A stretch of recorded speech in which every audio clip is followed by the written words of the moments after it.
Well, happy Saturday, everybody. Welcome to UnBolted Live with MJ Bolt. I am your host, and today with us we have Preston McCollam, who is a candidate for the Spokane County Prosecuting Attorney. Preston, thanks for being with us today. Thank you for having me.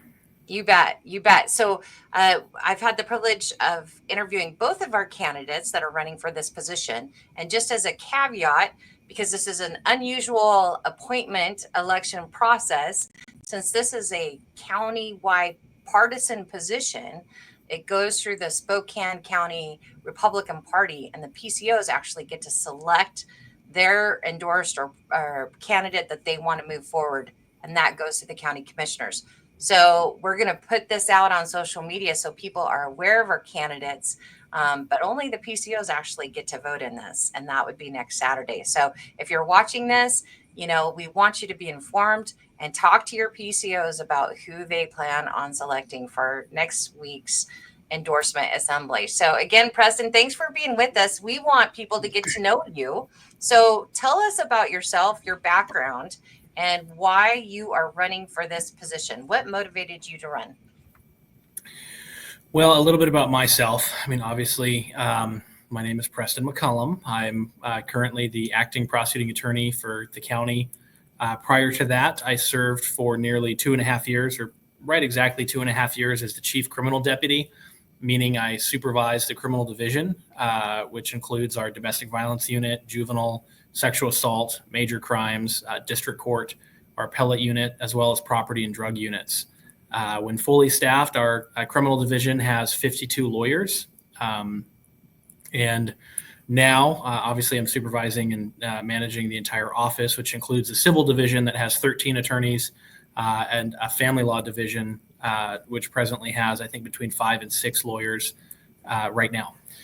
And so my background is I have been a deputy prosecutor in this office since June of 2015. Prior to that, I was a deputy prosecutor in Benton County, working in the Benton County Prosecutor's Office for just a little over 1.5 years. And before that, I interned in the Spokane County Prosecutor's Office during law school.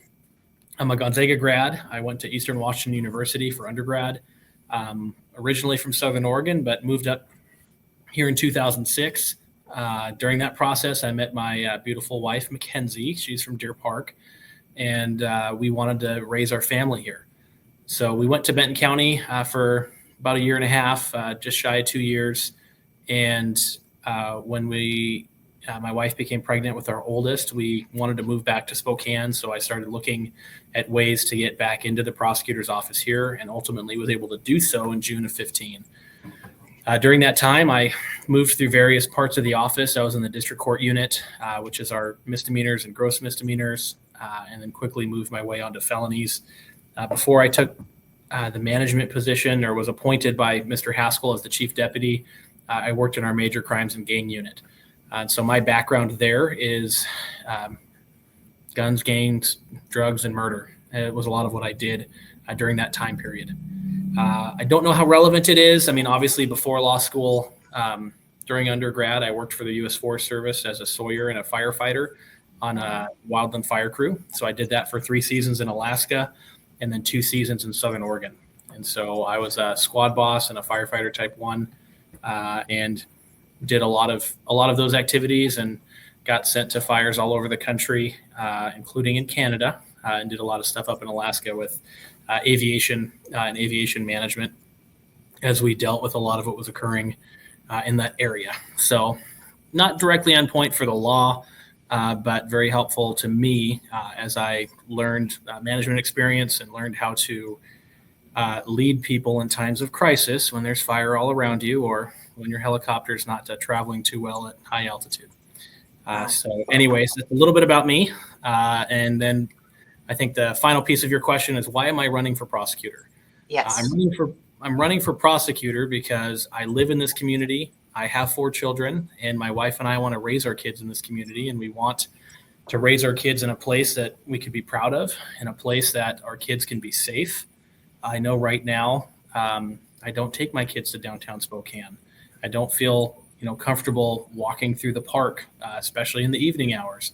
And that's just really sad because going to college in this town and law school, there's a lot of beautiful aspects of our city that right now are under siege by the effects of our choices by embracing lawlessness.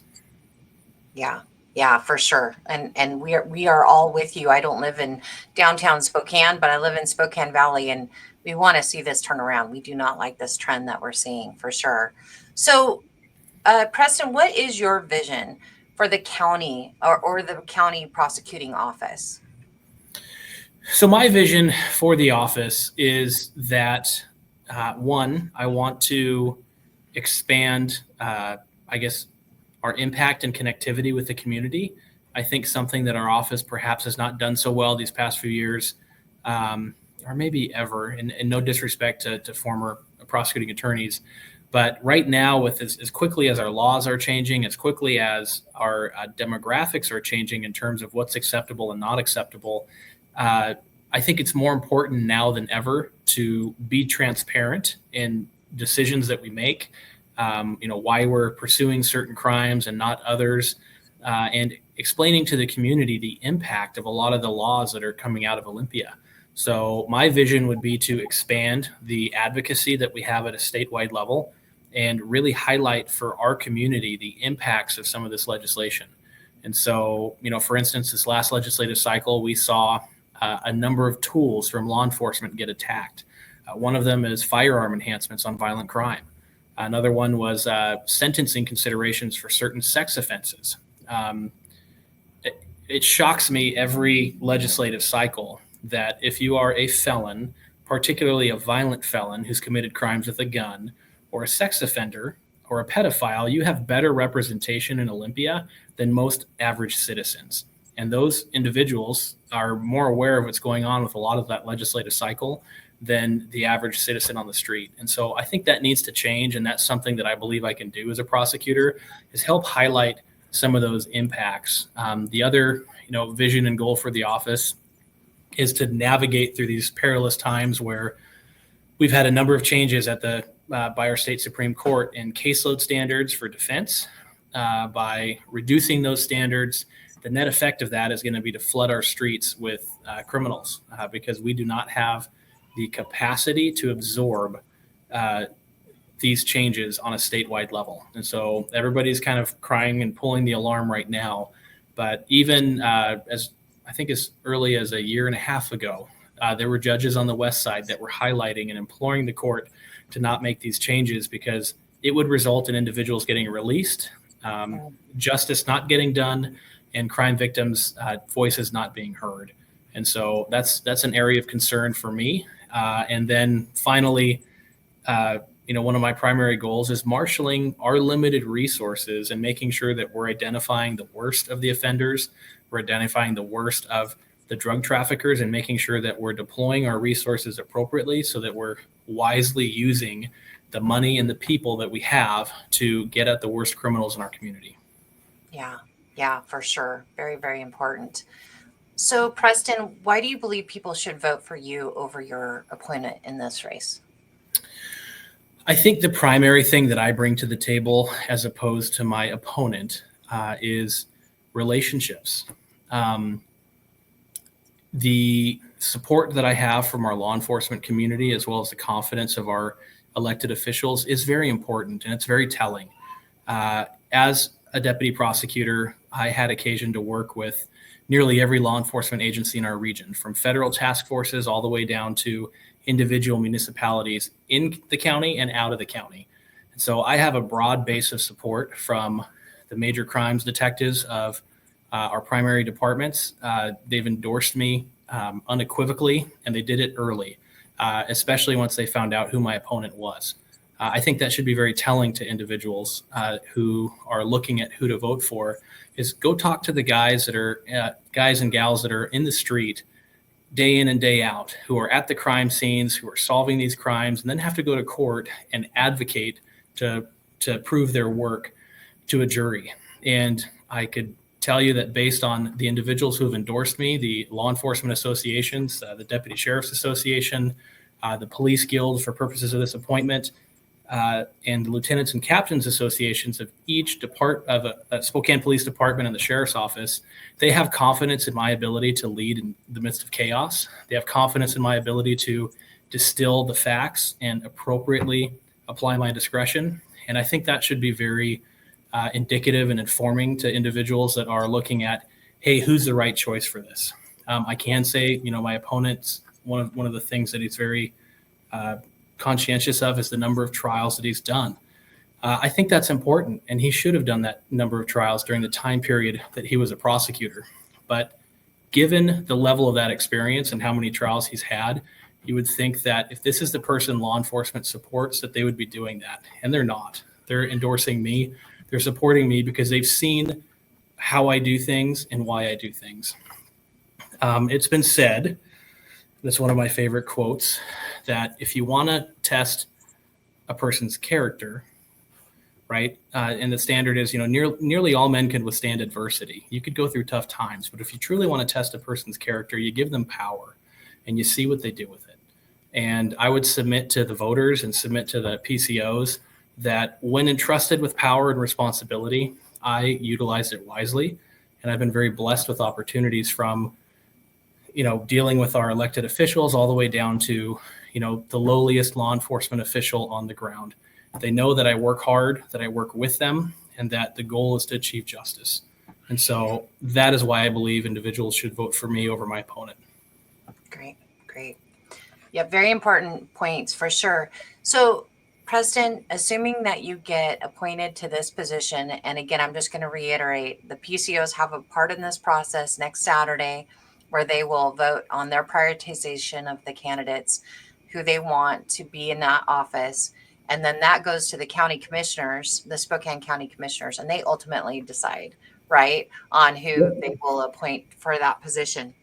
So assuming that you get appointed, how do you plan to continue to connect with the community? And you mentioned this earlier, but I'd like you to expand upon that, because one of the things that citizens get frustrated with is there's a lot of, conversation and engagement between a candidate and the citizens, but then once they get elected, that feels like it goes away. So what's your plan to stay connected to the citizens in the community to make sure that you're continuing to hear the concerns and, how things are playing out, at least in their perception? Obviously, what's happening in the streets of Spokane, but how do you plan to stay engaged with those citizens moving forward? I think it's incredibly important to be responsive. Any elected official should never forget who they work for. And it's the citizens of that community that they work for, and not just any individual, particular person. They're working for all of the citizens in that community. So I think it's incredibly important to be both available and responsive. And so that is something that I have strived to be, even as a deputy prosecutor, constantly talking to crime victims, constantly answering calls. If we get a phone call where somebody's asking for information in the office, making sure they get called back, attending community forums, responding to requests for involvement in certain scenarios or areas when appropriate. And so if selected for this position, I would continue and frankly expand that. I do think that we need to highlight a lot of what our office is doing so that individuals can understand, what exactly is your prosecutor doing? I constantly get asked, how I could stand working for Mayor Lisa Brown. And I have to tell folks, no, I'm a county prosecutor, not a city prosecutor, because most people don't understand there's a distinction, right? And they don't understand the different layers and levels of government. And so that's a failure collectively as a community, or, whether you want to blame the school system or blame, the media or whomever, but a lot of folks don't know, what the different levels of government are. And so as a county prosecutor, I'm responsible for all felony crime that occurs within Spokane County. I'm responsible for all misdemeanor and gross misdemeanor crime that occurs in the unincorporated counties. And so, our community is vast, and we need to be responsive to what's going on, but also be available to them. And I think that's something that I've demonstrated well and will continue to demonstrate, and frankly expand the ability to involve the community to the level appropriate in what we are doing. And so our community and our voters should be able to get an update or report, and that's something that I routinely do when requested in explaining, what's happening in our community and how are we addressing the changing laws as they're passed. Right, for sure.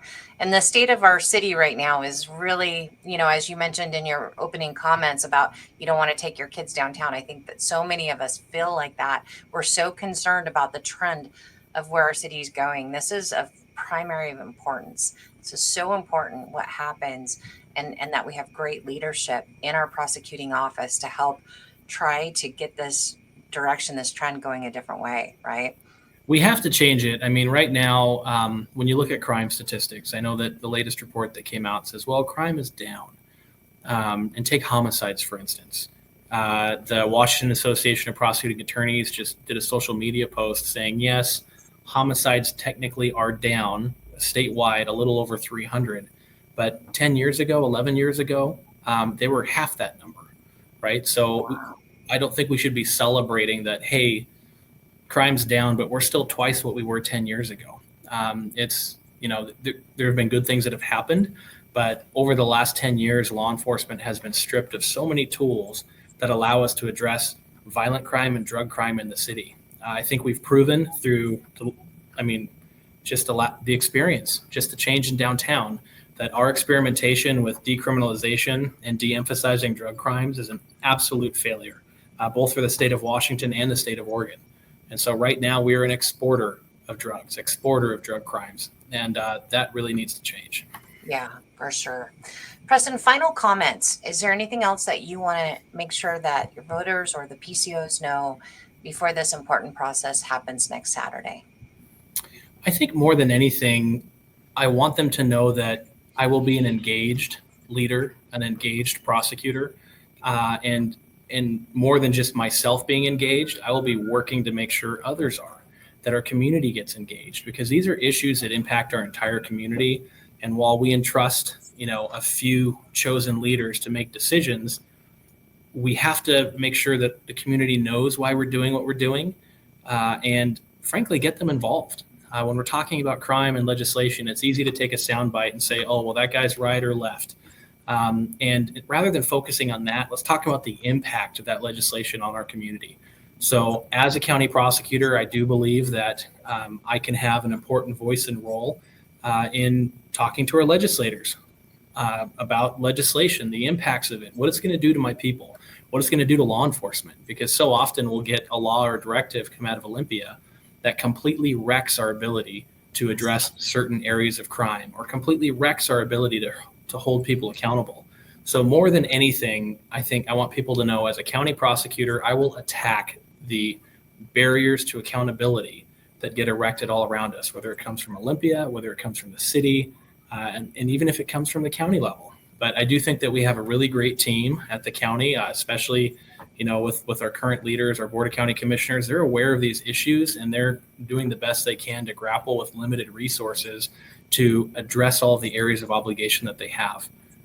But these are issues that they think about a lot. As a county prosecutor and advisor to the board, that position has an important role in helping provide good ethical legal advice and empower them to make good choices countywide. Yeah, for sure. Absolutely. So, Preston, lastly, where can people find out more information about you, or get in contact with you, or find more information about your campaign? You are planning on running for this office when it's on the ballot next year, correct? Yes, I am. So they can go to my website, prestonforprosecutor.com. There's a couple different ways to get there, but that's probably the easiest. I've got a Facebook page, Preston McCollam. Is it Preston for the number 4 or FOR? FOR. Okay, Preston for prosecutor.com. Okay, prosecutor.com. Okay, thank you. And on that page, folks can see, the things that I stand for, as well as the individuals that are supporting me as I engage in this race. Gotcha. Awesome. So Preston go ahead.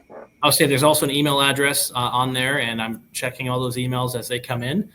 And so obviously there's a lot to do during the day. So if there's a little lag in response, just have some grace with me as I catch up on those things, usually in the evening hours and on the weekends. But I'm trying to be responsive to individuals as they reach out and ask questions, and make sure that, I'm engaging as much as possible. Yes, for sure. So Preston for prosecutor.com, and on Facebook, it's Preston McCollam, just your name as you spell it there, right? Yes, ma'am. Awesome. Preston, thank you so much for taking the time to spend with us today to help the voters and PCOs know more about you. Again, this is such an important part of the process. It's a unique situation, again, where we have a county executive, an elected county executive that's a partisan. So Larry Haskell has retired and vacated the office, and that's what allowed for this opportunity to happen. The PCOs then get to vote for this important position on their recommendation for the candidate, and that goes to the county commissioners. So Preston, that timeline, I know we're voting next week, the PCOs here in Spokane on Saturday, August 16th, I believe is the date. And Yes. Then any idea on when the county county commissioners plan to do their? Well, I don't know exactly when they plan. So this process is outlined by statute, but it's also actually part of our state constitution. And Yes. This is one of the weird scenarios where our state constitution is more descriptive than our statute. But I believe the timeline is the county commissioners have 60 days to select from the three individuals that get submitted to them. So the voting occurring on August 16th is, right about halfway through that time period. And so assuming once the party makes their selections and forwards them on, the board will roughly have 30 days or so in order to make that decision. And so they'll just have to determine when that works for their schedule. And I don't know what, if any, additional formal process they might request. But statutorily and per the state constitution, 60 days is the time limit to complete the whole process. So this should be, we should be looking for a finality, at least of this part of the process here within the next month or so. So correct. Great. Yeah. Mid-September, the whole thing should be wrapped, because 60 days for Mr. Haskell's last day will put us right in the middle of September. Awesome. Again, Preston, thank you so much for spending time with us. Thank you for stepping up to run for this important role. We know it's a big job, and we greatly appreciate great candidates like yourself stepping up to do this. It's very, very important that we have great leadership to help move this trend the opposite direction in our community. So thank you, and blessings to you and your family. Thank you. And thank you for doing what you do in terms of interviewing candidates and highlighting these races, because it's important for people to see who the candidates are, what they stand for, and have an opportunity to talk about themselves. Because I know that I go back and I watch your podcast as I'm looking at candidates, and so it's been very informative to be able to see how folks answer. So thank you. Oh, thank you, Preston. All right, take care. Blessings. You as well.